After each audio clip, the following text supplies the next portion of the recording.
Hi guys, Max is here and you're on iMentalist channel. Continuing the theme of telekinesis, today I want to show you the technique which I learned from one video, where a woman for the past 5 hours was trying to make the foil spin on a pencil. And I must say that this worked out well. The video had a link to a website. I went to that website, it was free, and got acquainted with the technique. This technique, I must say, is very simple, and in addition to the text, there are even tutorial videos.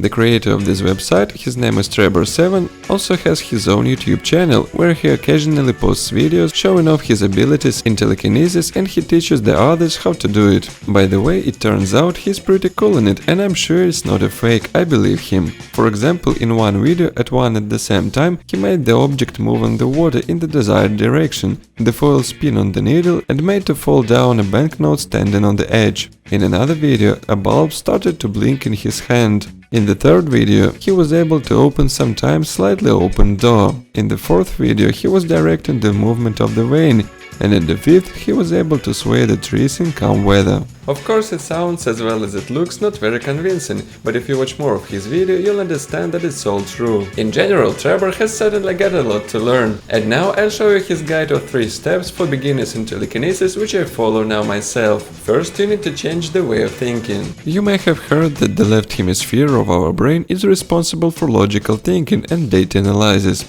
and right hemisphere is responsible for creativity, imagination and intuition. Basically, during the day we have active our left or logical hemisphere, and it's easy to check.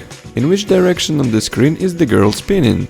If clockwise, then you, like most people, have your left hemisphere of the brain more active, and if counterclockwise, our right creative thinking is more active. So to make telekinesis happen, we need to weaken the activity of the left hemisphere and increase the activity of the right one. We need at least to equalize the scales to make the activity of the left hemisphere equal to the activity of the right. To do this, you first need to meditate. Before practice, you need to relax and meditate at least a few minutes to clear your mind of all thoughts and tune to the creative process. Also, to activate the right hemisphere of the brain, you may look at this picture of 2 circles, one coming after another. You need to imagine as if it's one figure.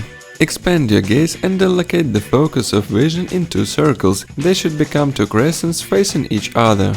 It helps the brain balancing, and also you're practicing the right look for telekinesis. During telekinesis you should look at the object relaxed and evenly focused eyes. The second step is called empathy. The author proposes to start practicing with a small rectangular piece of foil. You can also use paper. Take foil and fold it like a book. Then we need to examine a piece of foil and remember every little detail.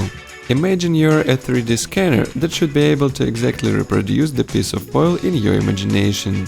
To do this, touch it from every side, remember its texture, smell it, rustle it, listen how it rustles and remember the sound. Put foil on the tip of your finger and let it balance on it, remember the point of its balance. Then throw it from one your hand to another and remember its weight. Do this for at least 5 minutes.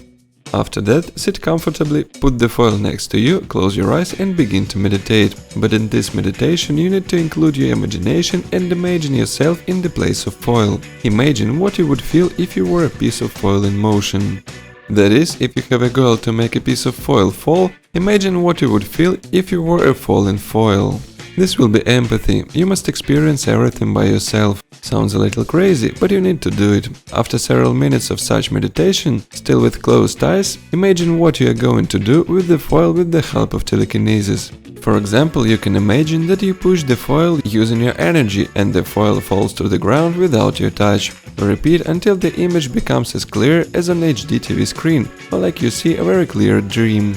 Using this visualization, we not only train our brain, but also probably influence the vibration of the molecules in the foil, contact directly with the foil through sincere empathy. The longer you imagine it, the better.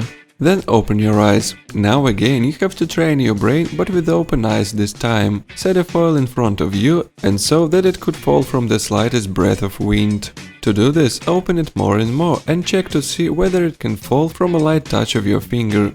If it doesn't fall, open it again. If it falls, you've opened it enough. Then imagine again what you would feel if you wore this foil. Then visualize the fallen foil. Imagine that it's falling now, how it will look like.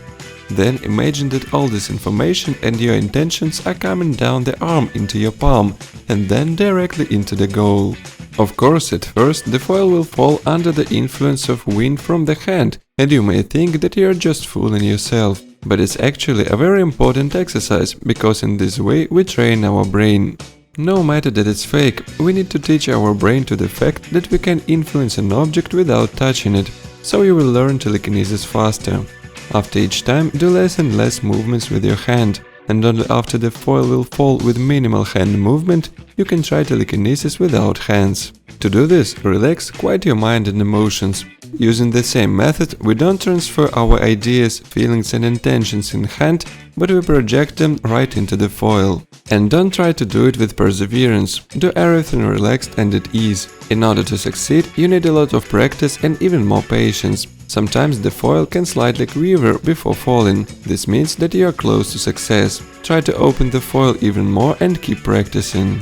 So we have considered two major steps in learning telekinesis. There is also the third step in this guide that is called energy. If you practice long for two steps about which I have told you, but they don't work for you, then perhaps you don't have enough internal energy. To get enough energy for telekinesis, you need to keep a diet, follow certain techniques of breathing, meditate regularly and make exercises to focus on the chakras. I'll probably do a separate video about it. Don't bother too much about all that I have told you in this video, and don't focus too much. Our thoughts, words, desires, absolutely nothing for a physical object. Stay calm, relaxed and keep contact with the object through empathy and let your feelings tell everything instead of you. I hope this video will be useful for you. Write about your results in the comments.